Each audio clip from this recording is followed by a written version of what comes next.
कैसरगंज का सियासी दंगल बड़ा रोचक है। बीजेपी ने पहलवानों से विवाद के बाद बृजभूषण शरण सिंह के बेटे करण भूषण को मैदान में उतारा है। मैदान में भले ही करण हो, लेकिन प्रतिष्ठा तो बृजभूषण की ही दांव पर लगी है। कैसरगंज लोकसभा सीट उत्तर प्रदेश की सबसे चर्चित सीटों में से एक रही है। उसकी वजह यह है कि बृजभूषण शरण सिंह को बीजेपी ने इंतजार कराया और एन वक्त पर टिकट काटकर उनके बेटे करण भूषण को मैदान में उतार दिया। अगर इस लोकसभा सीट पर निगाह डालें तो इसकी 3 विधानसभा गोंडा जिले की हैं और 2 विधानसभा बहराइच जिले की है और ये लगभग 80% ग्रामीण इलाकों वाला लोकसभा क्षेत्र है और यहाँ की लड़ाई काफी दिलचस्प है। इंडिया गठबंधन ने जातीय समीकरण बिठाते हुए ब्राह्मण को उम्मीदवार बनाकर मैदान में उतारा है, तो बीएसपी ने भी ब्राह्मण पर दाव लगा दिया है और तीसरी तरफ बीजेपी की ओर से करण भूषण शरण सिंह मैदान में हैं। तो चलेंगे, लोगों से बात करेंगे, नब्ज टटोलने की कोशिश करेंगे कि आखिर इस बार यहाँ क्या चुनावी मुद्दा है, मोदी का मैजिक कितना चल रहा है और अखिलेश और राहुल गांधी जो दावा कर रहे हैं उसकी सच्चाई और हकीकत क्या है। वैसे लोगों का मानना है कि यहाँ त्रिकोणीय संघर्ष की स्थिति है, लेकिन लड़ाई आमने सामने की बीजेपी और सपा प्रत्याशी में है। तो वाकई में यहाँ की चुनावी हकीकत क्या है, यहाँ की चुनावी अखाड़े में लड़ाई कैसी होगी, चुनावी ऊंट किस करवट बैठेगा, लोगों से बात कर जानने की कोशिश करेंगे। बीजेपी प्रत्याशी और यूपी कुश्ती संघ के अध्यक्ष करण भूषण कुश्ती के बाद राजनीति के अखाड़े में भी पिता बृजभूषण की छत्र छाया में जोर आजमाइश कर रहे हैं। तो वही समाजवादी पार्टी ने भगत राम मिश्रा को टिकट दिया है, जो कि श्रावस्ती के पूर्व बीजेपी सांसद दत्तन मिश्रा के बड़े भाई हैं। यूपी में कैसरगंज अकेली ऐसी सीट है जहां सिर्फ 4 प्रत्याशी चुनाव लड़ रहे हैं। इनमें एक करण भूषण है, बीएसपी की ओर से नरेंद्र पांडे चुनाव लड़ रही हैं, जबकि एक निर्दलीय प्रत्याशी अरुणिमा पांडे सियासी मैदान में है। इसीलिए यहां सीधी फाइट बीजेपी के करण भूषण और एसपी के भगत राम मिश्रा के बीच है। इस बार इस 24 के लड़ाई में क्या होने जा रहा है, क्या आपको दिखाई दे रहा है? भारतीय जनता पार्टी के प्रत्याशी करण भूषण सिंह कम से कम 4.5 लाख वोट से जीतेंगे। तरीके से सपा ने टिकट दिया है, उनको भरोसा है कि उनकी बिरादरी मुस्लिम ब्राह्मण को यहाँ जात के आधार पर कभी वोट नहीं दिया गया। बहुत लोग आए, सम्मान सबका किया जाता है, लेकिन वोट भारतीय जनता पार्टी को ही दिया जाता है। बहुत बढ़िया चुनाव का माहौल है भारतीय जनता पार्टी का। मोदी का मैजिक चलेगा, मोदी जी का योगी का चलेगा, बहुत बढ़िया। मोदी की गारंटी पर लोगों को भरोसा है। जी जी, लेकिन सपा और बीएसपी वाले तो दावा अलग कर। कुछ नहीं है। बताइए मिश्रा जी, यह तो ब्राह्मण बाहुल इलाका है माना जाता है और ब्राह्मण पे ही दाव सपा और बसपा ने लगाया है, तो ब्राह्मण लोग क्या करेंगे? नहीं, ब्राह्मण चूंकि देश की बात करता है, राष्ट्र की बात करता है और हमेशा वो बीजेपी को जिताते आया है और इस बार भी जिता रहा है। सपा है या कांग्रेस है या बीएसपी है, वो परिवारवाद को लेकर बीजेपी पर बहुत हमला यहाँ कर रही है कि अगर पिता को नहीं टिकट मिला, अगर बाप को नहीं मिला तो बेटे को दे दिया गया, तो कहाँ परिवारवाद से बाहर? जो संघर्ष करेगा, काम करेगा, जो जनता में लोकप्रिय होगा उसको टिकट मिलेगा। तो कोई जरूरी थोड़ा कि पिता की जगह पर बेटे को टिकट मिला तो नहीं मिलना चाहिए, परिवारवाद है। करण जी का अपना जो है राजनीतिक उनकी अपनी एक हैसियत है। मोदी योगी का फैक्टर कितना मजबूत? अब मोदी योगी का फैक्टर ये है कि पूरा देश में मोदी योगी का ही फैक्टर चल रहा है। मैं कैसरगंज में भी चलेगा, एकदम कैसरगंज में चलेगा, पूरा देश में चलेगा। भाजपा आ रही है इस बार 400 से ज़्यादा सीट जीत के आ रही है और करण जी कम से कम, हमको तो लग रहा है, मैं प्रचार में हूँ, 5 लाख से भी ज़्यादा यहाँ वोट पा के चुनाव जीतने जा रहे हैं। बताइए अरुण जी, क्या करने जा रहे हैं आप लोग इस बार? अब इस बार भारी मतों से करण भैया को जिताएंगे, भारतीय जनता पार्टी को। क्यों? करेंगे क्योंकि हमारे क्षेत्र के विकास करे हैं, बहुत सारा काम हुआ है और हमारे लोकप्रिय नेता हैं। करण भूषण जी के पिताजी पर इतना गंभीर आरोप लगा है। आरोप लगा है ना, आरोप सिद्ध थोड़ी हुआ है। सवाल साहब, क्या होगा इस बार? जीतेंगे करण भैया। करण भैया जीतेंगे? बिल्कुल जीतेंगे। अच्छा, हाँ। क्यों जीतेंगे, वजह बताइए। काम कर, पिताजी पर आरोप लगा, उनका टिकट काम करती है भारतीय जनता पार्टी, बहुत काम करती है।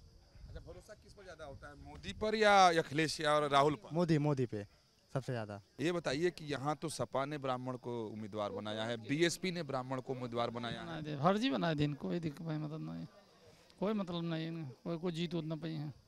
अच्छा, तो यहाँ ब्राह्मणों के लिए महत्व क्या रख रहा है? मोदी की वजह से ब्राह्मण? मोदी बहुत अच्छा है, भाजपा अच्छा है, राम अच्छा है, यानी यहाँ ब्राह्मणों के लिए महत्वपूर्ण मोदी ज्यादा है। मोदी है। अच्छा, चाहे प्रत्याशी कोई हो, चाहे हरजन दे देती हमसे वही दे देते हैं। नेताजी जीतेंगे, करण भैया भारी मतों से जीतेंगे। 2014 का चुनाव था, अतीक अहमद आए थे यहाँ चुनाव लड़ने श्रावस्ती और प्रचार नहीं करने दे रहे थे भारतीय जनता पार्टी को। नेताजी गए और अतीक अहमद भाग गए, नेताजी को देख के डर गए। नेताजी हम लोगों की शान हैं और हम लोग नेताजी के साथ हैं। ये आरोप इतना भयंकर जो लगा, कोई आरोप नहीं, ये सब झूठा हो जाएगा आरोप। नेताजी सच्चे साबित होंगे। 2019 के लोकसभा चुनावों की अगर बात की जाए तो बीजेपी के दबंग ब्रजभूषण शरण सिंह ने 5,81,358 वोट पाकर जीत का झंडा फहराया, तो वहीं बीएसपी के चंद्रदेव राम यादव 3,19,757 वोट पाकर दूसरे स्थान पर थे, जबकि कांग्रेस के विनय कुमार पांडे को महज 37,132 वोट मिले थे। लेकिन इस बार ब्रजभूषण की जगह उनके बेटे करण भूषण चुनावी अखाड़े में हैं। इसीलिए पिता को लेकर विवाद और पुत्र की दावेदारी को लेकर अपनी अपनी तरह से देख रहे हैं। क्या होगा यहाँ? यहाँ कुछ नहीं, यहाँ माननीय प्रधानमंत्री जी के नेतृत्व में कमल खिलना है।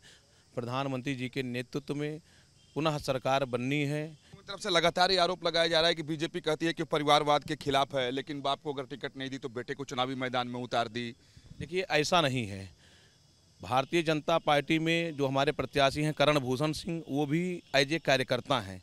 और भारतीय जनता पार्टी ये समाजवादी पार्टी के तरीके से नहीं है कि परिवार, देखिए, जातिवाद फैलाती है। कोई गठबंधन नहीं चलेगा, केवल ही चारों तरफ कमल ही कमल है। और इससे पहले सरकारें थीं क्या की, जिस प्रांगण में हम खड़े हैं एक लाइट नहीं जलती थी, इस प्रांगण में ऐसे ऐसे कारनामे हो जाते थे कि प्रशासन सुक्त रहता था। आज इस प्रांगण को बहुत अगर अच्छा और बढ़िया वातावरण देने का काम किया तो हमारी भारतीय जनता पार्टी ने दिया है। और ये गोंडा लोकसभा हो, कैसरगंज लोकसभा हो और पूरे देश का लोकसभा हो, मोदी जी ने 400 पार का नारा दिया है, तो वो 400 पार के बाद ही हम लोग रुकेंगे। हमें ये कहना है कि इस बार जिले की बात नहीं है, प्रदेश की बात नहीं है, पूरे देश की बात है। परिवर्तन चाहता है, जितने जो भी हैं सब परिवर्तन चाह रहे हैं, चाहे वो स्टूडेंट हो या आम जनता हो, सब लोग परिवर्तन चाह रहे हैं। इस बार परिवर्तन होगा और इंडिया गठबंधन की जो हम मिशन लेके चल रहे हैं, इस बार हम कामयाब होंगे, क्योंकि राष्ट्रीय अध्यक्ष श्री अखिलेश यादव जी ने इतना काम किया है 2012 से लेकर 17 के बीच में। वो चाहे लखनऊ से लेके उतरौला तक हो, चाहे लखनऊ से लेके बलरामपुर तक हो, नवाबगंज, तरफगंज, जितनी भी रोडें बनी हुई हैं सब अखिलेश यादव जी ने बनवाई है। जनता का मूड सीधे सीधे अपने केंद्रीय नेतृत्व के ऊपर आश्रित है। जैसे क्या है, हम जब गाँव में जाते हैं, पूछते हैं या कहीं से भी हमको वो मिलता है, तो लोग शीर्ष नेतृत्व में देख रहे हैं कि प्रधानमंत्री किसको बनाएंगे हम लोग। मतलब आप समझिए इस बात को कि लोग, जनता यहाँ पर ये नहीं देखना चाहती है कि हमारा सांसद कौन होने जा रहा है, उसका मेन मोटो ये है कि हम प्रधानमंत्री किसको बनाने जा रहे हैं। और जो गठबंधन बना करके इधर उधर से बटोर करके आए हैं, इनमें सबसे बड़ा कारण यही बन रहा है कि अपना प्रधानमंत्री का चेहरा अभी तक नहीं साबित कर पाए कि प्रधानमंत्री बनेगा कौन। क्या मुद्दा मानते हैं सबसे प्रमुख मुद्दा, प्रबल मुद्दा क्या है? प्रबल मुद्दा आज के युवा के लिए रोजगार है और उसके मूलभूत सुविधाएं जो जरूरी हैं। जो ज़मीन से हम दिल्ली, लखनऊ, बम्बई अगर नहीं जा रहे हैं, हम पहले अपने घर से अब पड़ोसी को देखते हैं, पड़ोसी से गांव को देखते हैं, गांव से जिले को देखते हैं, जिले से शहर को देखते हैं, शहर से प्रदेश को देखते हैं। हमारे यहाँ जनपद में जो व्यवस्थाएं हैं उसी से हम आंकड़ा लगा रहे हैं कि किस तरह का काम होगा, किस तरह की चीज़ें होगी। हमारे जनपद में इंटरसिटी बंद है, हमारे जनपद में पैसेंजर ट्रेन कोरोना काल से ही बंद है, हमारे जनपद में जिला अस्पताल में डॉक्टर ही नहीं है। अभी हार्ट अटैक आ जाए किसी को, इस समय वैक्सीन से सबसे ज़्यादा चर्चा में है। पता नहीं कितना सही है कितना गलत है, लेकिन वैक्सीन से चर्चा है, और चर्चा है तो जाहिर सी बात है कहीं ना कहीं सत्यता है। आपके हिसाब से क्या होने जा रहा है इस परिवर्तन? कैसरगंज संसदीय सीट में 5 विधानसभा, बयाकपुर, कैसरगंज, कटरा बाजार, कर्नलगंज और तरफगंज सीट आती है, जिसमें गोंडा की 3 और बहराइच जिले की 2 विधानसभा सीटें आती हैं। 5 में से 4 सीटों पर बीजेपी का कब्जा है। इस बार भी बीजेपी के पास मोदी जी का चेहरा और उनकी गारंटी है और वो विकास के आधार पर वोट मांग रही है। चाहे आप चुस्की ले रहे हैं, इस बार की राजनीतिक चुस्की क्या है यहाँ की? यहाँ की राजनीतिक चुस्की जो है वो करण भूषण की तरफ है, ब्रजभूषण के तरफ, मोदी के तरफ नहीं है। वो अपने दम पर यहाँ जीत रहे हैं। मोदी ने कोई ऐसा काम नहीं किया। तमाम बेरोजगार लड़के जो है घूम रहे हैं। क्या होने वाला है आपके इस कैसरगंज लोकसभा क्षेत्र? खेला होगा इस बार। खेला होगा? किस तरह का खेला होगा? हमारे नेता सांसद जी, जो हमारे प्रत्याशी यहाँ हैं करण भूषण सिंह जी, बहुत भारी बहुमतों से ये लोकसभा जीत कर जाएंगे और ये शोर 4 जून को सुनाई देगा। ये शोर जीत का दिल्ली तक ये गूंज जाएगी, मोदी जी तक। आपके लिए महत्व बीजेपी मोदी नहीं बृजभूषण शरण सिंह रखते हैं या मोदी या बीजेपी? वो नेता नहीं, एक ब्रांड हैं। और हम लोगों के लिए बहुत कुछ हैं, वो बहुत कुछ दिया है उन्होंने हम लोगों को। और सांसद जी का सम्मान स्वाभिमान बचाने के लिए पुरजोर ताकत लगा देंगे हम लोग। आप लोगों में चर्चाएं खूब चल रही हैं, तो ये बताइए क्या होने वाले है इस बार? पे चर्चा हो रही है, पान दुकान पे चर्चा हो रही है, और नेताजी की जो चर्चा है, नेताजी जीतेंगे चुनाव, उसमें भी कोई संशय नहीं है। क्या होगा आपके इलाके में? हमारे इलाके में इस समय भाजपा आगे है, ठीक चल रही है। मोदी की वजह से या किसी और वजह से? केवल बृजभूषण सिंह और करण सिंह के, या मोदी मायने उतना नहीं? मोदी मायने कुछ नहीं है। क्या होगा इस बार, क्या होने वाला है? यहाँ तो बृजभूषण सिंह जीतेंगे, करण भूषण सिंह। सारे लोग उन्हीं के समर्थन में उनके नहीं हैं, लेकिन वो हमारे प्रत्याशी हैं, उनको हम लोग ठीक ठाक जानते हैं। और जो आरोप लगा ये बिल्कुल नहीं आधार है। लेकिन आपके इलाके में क्या होने वाला है, राजनीति किस रूप में जा रही है? हमारे यहाँ सब नेता में है, हमारे यहाँ कोई मुद्दा कोई मतलब नहीं रखता है। हमारे यहाँ सिर्फ नेता को वोट देंगे सब लोग, नेताजी की तरफ सब लोग हैं। मेरे हिसाब से करण भैया एक बार प्रत्याशी है। बस दुख से बात का है कि हमारे नेताजी इस बार चुनाव नहीं लड़ रहे हैं, बस और कुछ नहीं। करण भैया नेताजी इतना पॉपुलर हैं, केवल एक ज़िले के नेता नहीं हैं, पूरे प्रदेश के हैं। कोई जात कोई पात कोई भी जाए, ऊंच गरीब नीच चाहे, जो अपनी बात कहे, अपनी सारी बातें कहे और अपना सब काम करवाए। आप क्या पहले के 2019 की तरह ही सब कुछ रहेगा? नहीं, इस बार 5 लाख पार रहेगा। अरे भाई, तो बड़ा आंकड़ा दिखा रहे हैं। जी रहेगा इतना ही। ऐसा क्यों, इसके पीछे वजह बताइए। ये नेताजी का देन है। नेताजी जो है वो इतने मतलब जो है करैक्टर के इतने अच्छे थे कि ये जो इनके ऊपर दुष्चरित्र का जो है वो लगाया गया है वो एकदम निराधार है। मैं इसकी गारंटी देता हूँ 100%।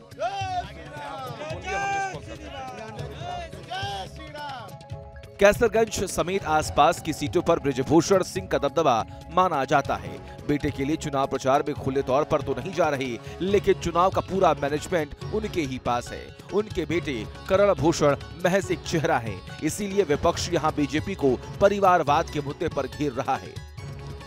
इस बार 24 की जो लड़ाई है, जो अखाड़ा है कैसरगंज में, आप क्या देख रहे हैं? क्योंकि आप जब यहाँ मैदान में होते हैं तो कहा जा रहा है कि परिस्थिति अलग होती है, और अब की पुत्र के लिए क्या परिस्थिति दिखाई दे रही?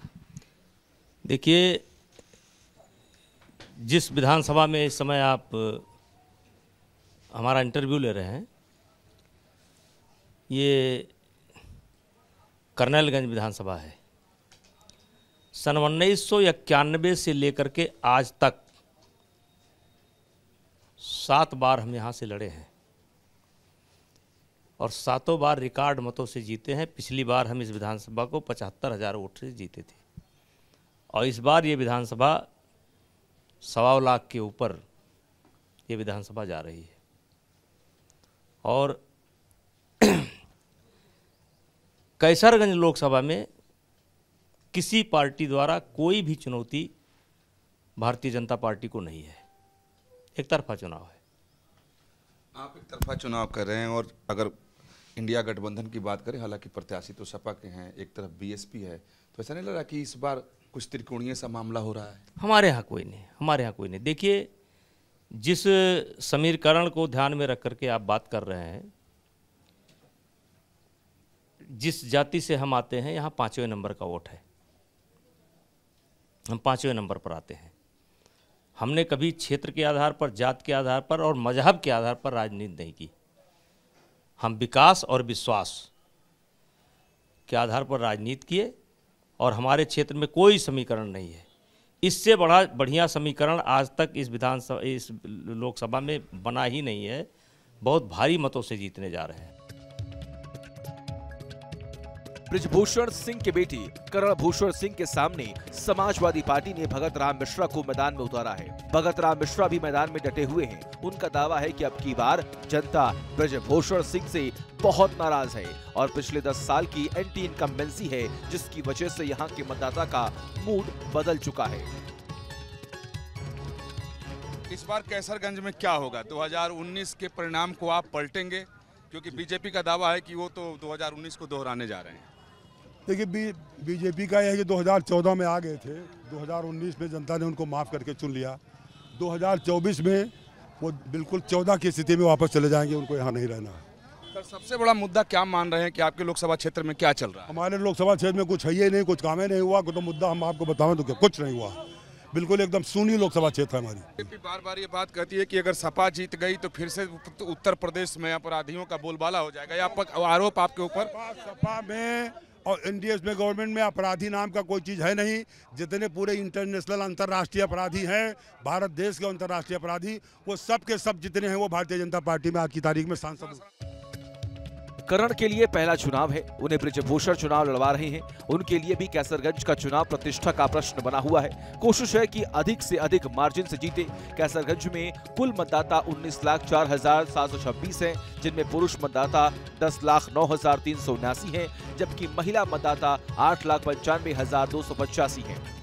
कैसरगंज में अगर जाति समीकरणों की बात की जाए तो सवर्ण बाहुल्य कैसरगंज में जनरल आबादी 32%, मुस्लिम आबादी 25%, ओबीसी आबादी 22% और दलित आबादी 18% है। बीएसपी और एसपी ने दोनों ने ब्राह्मण कार्ड खेला है। ब्रिजभूषण सिंह चुनावों में इसलिए भी इमोशनल बयान दे रहे हैं, जिससे 25% मुस्लिम एसपी से डाइवर्ट होकर बीजेपी को वोट दे, जिससे उनका सियासी गणित फिट बैठ जाए।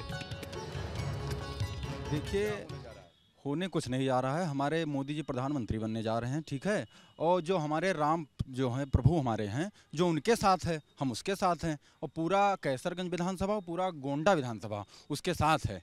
यहाँ पे परिवारवाद नहीं, परिवारवाद तो वो है कि चाचा को दे दिया, भतीजे को दे दिया, बीबी को दे दिया, अब्बा को दे दिया, सबको बांट दिया जोड़ी की तरह। क्या आपके लिए क्या मुद्दा है, जरा कम शब्दों में बताएं। सबसे कम शब्दों में अगर कोई मुद्दा है तो जवाब दे सरकार का है, और प्लस एजुकेशन जो हमारी अभी देख सकते हैं हालत खस्ता हो गई है, एकदम कोई इंफ्रास्ट्रक्चर नहीं है। गोंडा में कमल खिलने जा रहा है, काहे कि भारतीय जनता पार्टी की सरकार गोंडा में काम कर रही है। यही गोंडा होता था जब गोंडा में आए दिन चैन स्नेचिंग, डकैती, लूट आम चीज़ थी। आज सब कोई ऐसी बात नहीं है। माननीय सांसद जी गोंडा में काम कर रहे हैं। ओवर ब्रिज गोंडा में सबसे बड़ी समस्या जाम की थी। यानी आपके हिसाब से विकास को देख करके आप, यानी विकास पे वोट पड़ेगा। 4 तारीख को भारत में 400 से ज्यादा सीटें भारतीय जनता पार्टी जीतकर सरकार बनाने जा रही है। ब्रिजभूषण शरण सिंह ऐसे शख्स हैं जिनकी मुस्लिमों में भी पैठ है। गोंडा और बहराइच दोनों जिलों में उनका दबदबा है। ब्रिजभूषण सिंह अब की बार खुद मैदान में नहीं हैं, लेकिन बेटे के लिए वो दिन रात मेहनत कर रही हैं। तो वही एसपी के भगत राम मिश्रा भी ब्राह्मणों को साधने की कोशिश में हैं। 20 मई को वोटिंग है और 4 जून को ये पता लग जाएगा कि इस बार कैसरगंज ने किसे चुना है। कैसरगंज लोकसभा क्षेत्र 80% से ज्यादा ग्रामीण है, लिहाजा यहाँ सभी पार्टियों के लिए चुनावी चुनौती बिल्कुल अलग है। यहाँ मुकाबला त्रिकोणीय होता हुआ दिखाई दे रहा है, लेकिन असल भिड़ंत बीजेपी और सपा के बीच में ही यहाँ पर है।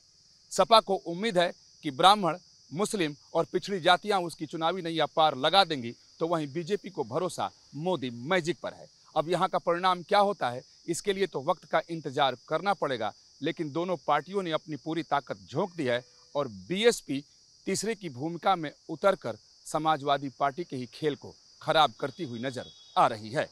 वीडियो जर्नलिस्ट राकेश रावत के साथ विकास चंद्र, न्यूज़ नेशन, कैसरगंज।